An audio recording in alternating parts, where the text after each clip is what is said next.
很多 CEO 每周都会看一本书，让自己精进深度知识。但问题是有很多国外的书要等中文的翻译，可能要等个2-3年，但看英文书总是让人无法进入状况。那今天想要来跟大家分享一种吸收英文书上知识的方式，还有如何将新的知识用在 small talk 当中。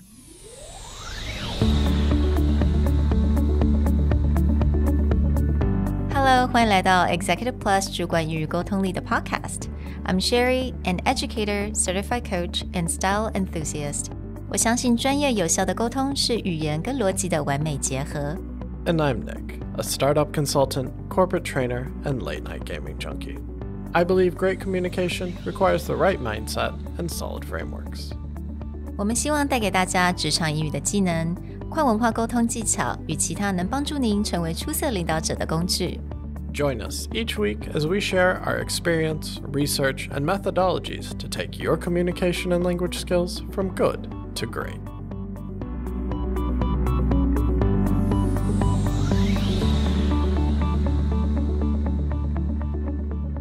Hey everybody, welcome back to the Executive Plus podcast. On this show, we talk a lot about book recommendations, things that we have read, things that are on our mind recently. But the reality is, a lot of times, even when Sherry and I go searching for books, there's not always a guarantee that that book is available in Taiwan, and it's usually not available in English so quickly. That's right. 其实有很多的书籍它可能都需要蛮久的时间才能够有翻译的书本。那所以呢，如果你真的很希望能够当成一个 early adopter 的话，其实你可能就必须要去购买这种原文的书。But it has a problem. 那如果你英文并不是你的 native language， 你可能对于阅读一本书籍是有一点点的难度。Maybe if you take a lot of time, it's completely fine, but sometimes life gets busy, you have work, you just feel like you cannot really get into it very quickly or you cannot stay with it consistently. So today, we want to share a few ways that you can get first-party information before waiting for something to be translated, and then bring that information into having a discussion, say, with foreign colleagues about topics that may be very hot or relevant in their daily lives.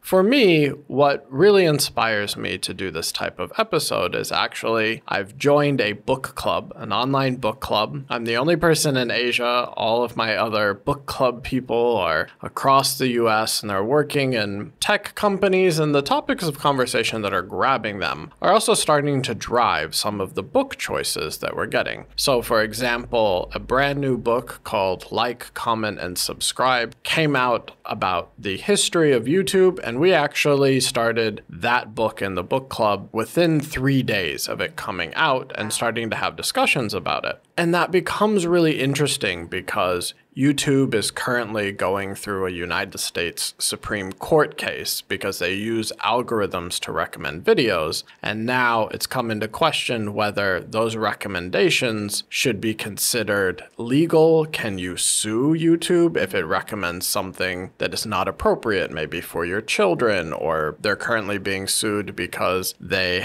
hosted a lot of videos by ISIS and terrorists, but they were just hosts. But now their claim is like, okay, but if you recommend that in your sidebar, is that considered editorializing, and can you be sued for doing that? And all of this topic around like AI recommendations, etc., are happening right at the time this book comes out. And so it creates a really good topic. Well, what happens if everyone's talking about it, but you don't have the ability to jump in that conversation? Yeah, that's definitely going to be an issue. And you mentioned that you guys actually had to finish the book within a week, right? After it came out. Within 2 weeks. Within 2 weeks after it came out. It's still really fast. Like 这种念书，我觉得很多人他可以看得非常快，而且他可以吸收它里面的知识。但像我的话，其实我觉得我还是喜欢慢慢来的人。You know, I'm not someone who could just read and then power through. I'm not someone like that. 所以我觉得这种真的是要蛮特别的一些 character characteristics or personality 你才能够有办法做到。但是如果你今天是要跟很多国外的同事啊、国外老板客户啊要开会，你想要把这些 information 变成 small talk 的一部分的话， then you're gonna have to find a way to consume books as quickly as possible.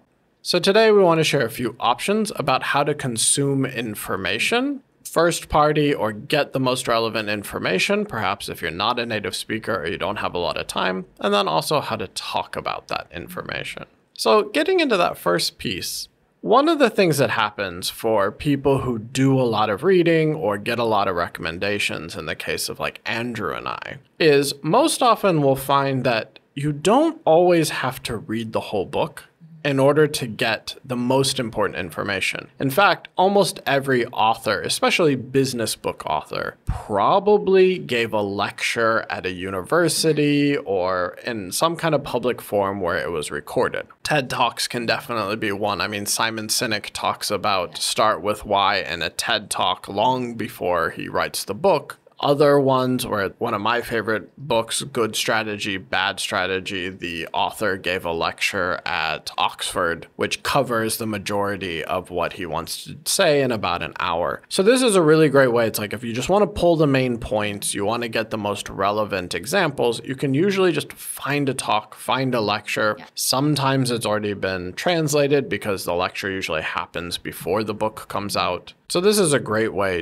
to get ahead of that, or at least grab those key points about what is going on in this book. Yeah, that's definitely the way I found a lot of my favorite authors. For example, Susan Cain, Brené Brown, Simon Sinek, 他们其实在的 TED Talk 都非常的受欢迎。那应该有很多的人也是因为看了他们 TED Talk， 然后才决定买他们的书籍，能够了解一下说，他这本书的 direction 是什么，还有可能他大概要讲的是什么。So another way that we really recommend you guys, and actually it's quite of a new app. It's called Kono Summit. 那这个 app 呢，它非常的好的就是它帮你把书的精华已经做好了。And there's also an audio portion, 所以你可以放着听。如果你今天是要通勤的人，你不是很想去读，那你可能就听就好了。So they have the audio portion, 然后它也很贴心的帮大家做了一个翻译的功能，所以它有一个在右下角的部分有个 little toggle part， 它会帮大家已经把中英文都翻译好了。那在短短的15分钟，你就可以吸收这本书的精华在哪里。And this is a great balance. Now, if you just search in English, there's a lot of times you can find book summaries. Cliff Notes is probably the most famous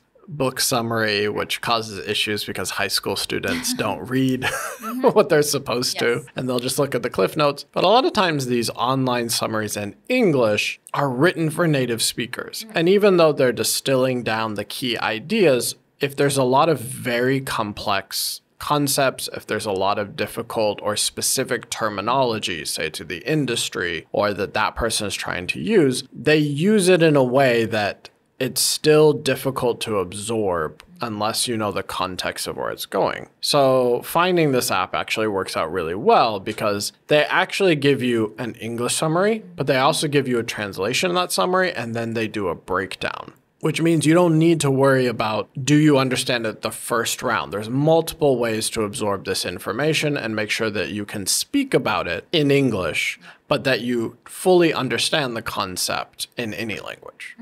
So that brings us to this really important point is the whole reason why we read books in the first place is to actually share. 为什么很多人都说啊 CEO 每个礼拜都要看一本书啊，他们就是这么的 they're so knowledgeable and they can talk about anything they want. 所以我们也希望能够像他们一样。那到底要怎么样把这些知识放进我们的 small talk 当中呢？There are many different ways to do this, but some really easy ways you could simply just say, hey, I read something really interesting today, and the name of a book is, and it talks about something. 所以其实你可以用很直接的方式就来开始形容 It's really interesting, let me talk about it. 这本的书名是什么 and actually just kind of described what the book is about.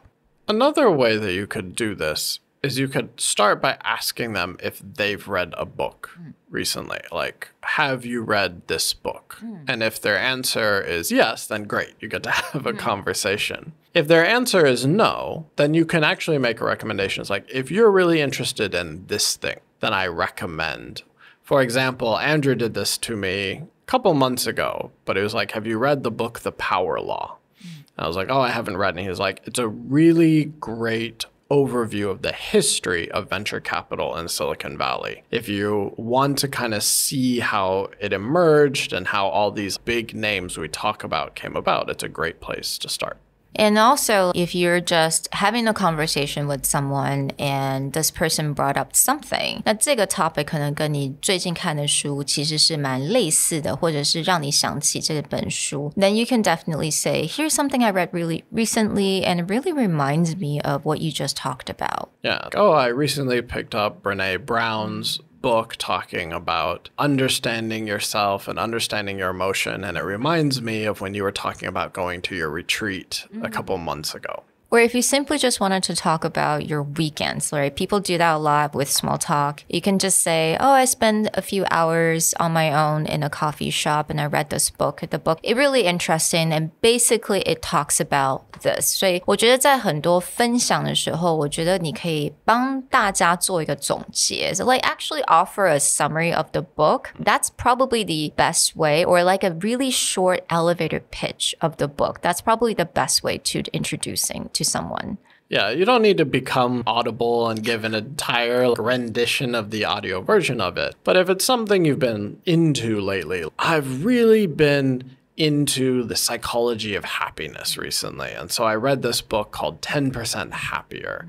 And it's about this news anchor who had a breakdown and then his discovery of how to be happy. Just something really short, but maybe give them a context for why you've been into this topic recently. Yeah. So there are many different ways you can bring your book into a small talk situation. It doesn't have to be very strict. It just, whenever you feel like, oh, that's related, then you can just bring that into the conversation.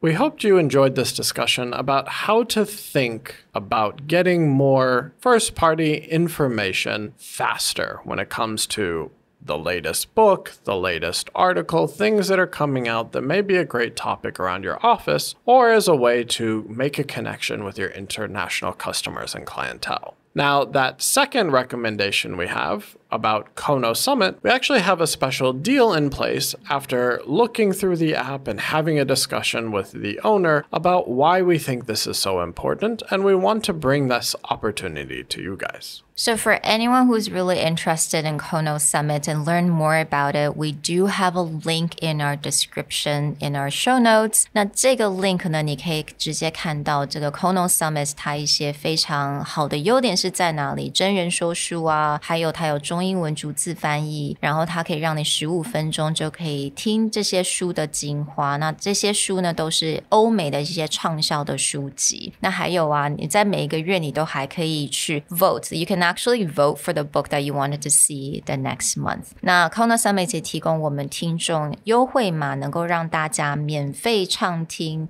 30天。So if you want any information at all, go down to our description box, go down to our show link, and you're going to see everything. If there's any books that have been inspiring you and that you really want to share recently, go ahead and reach out to us on social media, whether it's Executive Plus Facebook or Communication R&D Instagram. Let us know what you've been reading, what the relevant topics that come up and inspire you to discuss about. We would love to know more about what you're thinking, what you're reading, and what we can talk about that will grab you. We'll talk to you guys next time. Bye. Bye.